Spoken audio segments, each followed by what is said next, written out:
এই সেটটা সংস্কার করতে কয় কোটি টাকা লাগবে? বাজেট নাই এটা বলা যাবে না, অবশ্যই বাজেট আসছে, সেটা মিস ইউজ হয়েছে এটা বলতে হবে। এই স্যার যদি আপনি প্রফেসর, হ্যাঁ এই হচ্ছে প্রফেসরের অবস্থা। না না উনি এখানে বসেন বলছেন তো, উনি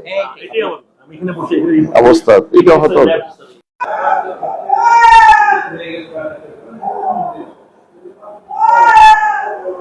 দেখেন অবস্থা জাস্ট ওই যে বাইরে থেকে মানে সিরামিক যে দেয়া আছে স্যার, এগুলো সব না খোলা বিষয় না। এটা হলো আপনার গোয়ালঘর আছে না, গোয়ালঘর গ্রামে, তো গোয়ালঘর তো তার একটা ফিনিশিং থাকে, দেখেন অবস্থা।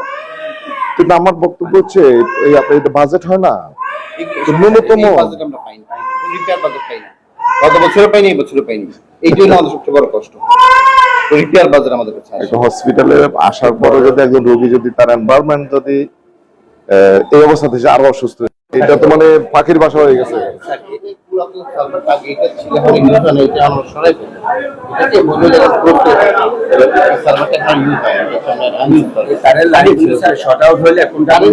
না না আমার বক্তব্য হচ্ছে এটা অবস্থাটা দেখেন, এটা তো এটা কোনো পরিবেশ তো হইল না।